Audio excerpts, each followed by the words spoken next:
tentang malaikat Gabriel yang mengunjungi perawan Maria yang saat itu tinggal di sebuah kota kecil bernama Nazaret. Menurut penulis Injil Lukas, saat itu status Maria adalah tunangan atau calon istri dari Yusuf, seorang pria keturunan suku Daud. Rupanya kedua orang itu sudah merencanakan untuk segera menikah, tetapi mereka masih hidup terpisah.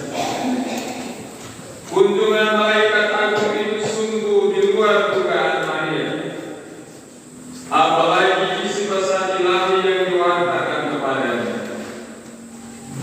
Di telinga perawan desa yang sederhana itu, isi pewartaan malaikat tersebut sungguh sangat dahsyat. Engkau akan mengandung dan akan melahirkan seorang anak laki-laki dan hendaknya engkau menamai dia Yesus. Tuhan Allah akan mengaruniakan kepadanya tahta Daud bapa leluhurnya, dan dia akan menjadi raja atas kaum keturunan Yakub sampai selama-lamanya, dan kerajaannya tidak akan berkesudahan. Sesuai dengan sifatnya, Maria menanggapi pewartaan yang luar biasa itu dengan penuh kejujuran dan kerendahan hati. Semula Maria hanya memohon penjelasan dengan bertanya kepada malaikat, bagaimana hal itu mungkin terjadi karena aku belum bersuami. Namun setelah mendapat penjelasan, Maria pun bersikap pasrah. Jadilah padaku menurut perkataanmu. Bapak Ibu saudara-saudari umat beriman sekalian yang terkasih, ketika Bunda Maria berkata, jadilah padaku menurut perkataanmu, pada saat itulah terjadi suatu peristiwa yang luar biasa yang belum pernah terjadi sebelumnya, dan dia akan terulang kembali. Putra Allah menjadi manusia di dalam salah seorang saudara kita, di dalam rahim perawan Maria. Maria sebagai orang Kristen pertama dan orang Kristen yang terbaik mengajar kita bagaimana menerima sabda dan menjaganya. Tidak bisa dibayangkan andai saja Maria saat itu protes dan menolak menjadi seperti yang diwartakan malaikat itu. Tetapi kalau kita percaya bahwa Allah itu Maha Kuasa, tidak harus menerima juga bahwa bagi Allah tidak ada yang mustahil. Maka tak ada alasan untuk menolak kehendak Allah, karena kehendak Allah akan tetap terlaksana bila Allah menghendaki. Maria menanggapi semuanya ini dengan iman dan diwujudkan dalam tindakan kesediaannya.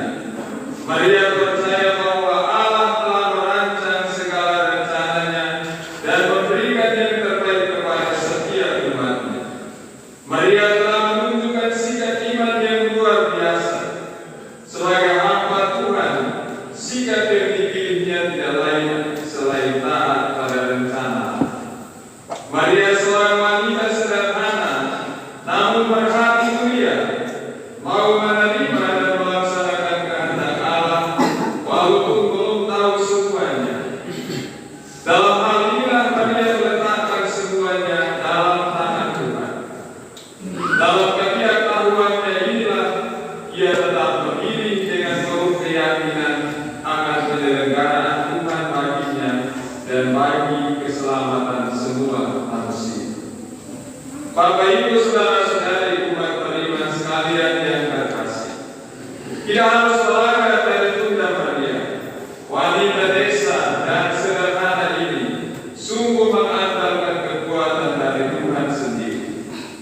Ia sanggup karena ia percaya bahwa dia tidak sendirian.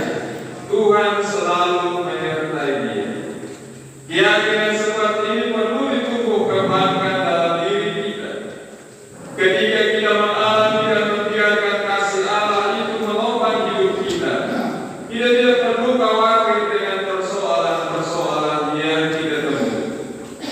Maria menjadi teladan bagi kita agar kita pun rela mempercayakan perjalanan hidup kita kepada rencana.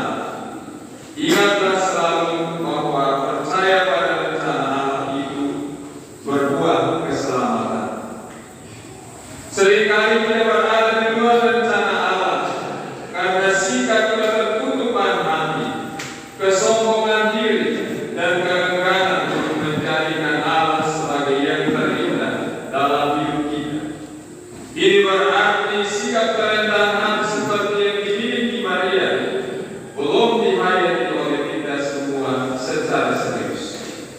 Bagi kita yang percaya, berarti menyerahkan diri kepada Tuhan, baik dalam kemiskinan maupun dalam kekayaan, pada waktu dihormati atau dihinakan, pada waktu sehat atau sakit, pada waktu berhasil atau gagal, entah umur pendek atau umur panjang, semuanya adalah kehendak dan rencana Tuhan. Marilah kita belajar dari Maria. Maria telah mengatakan, terjadilah padaku menurut perkataan. Artinya, Maria memproses hidupnya menurut apa yang direncanakan Tuhan, dan tidak percaya hidup yang mengikuti proses hasilnya pasti baik, tapi hidup yang hanya dikasih, yang instan melulu, hasilnya pasti buruk. Semoga Tuhan membantu kita, Tuhan menolong kita, agar kita pun pasrah, percaya, taat, dan rendah hati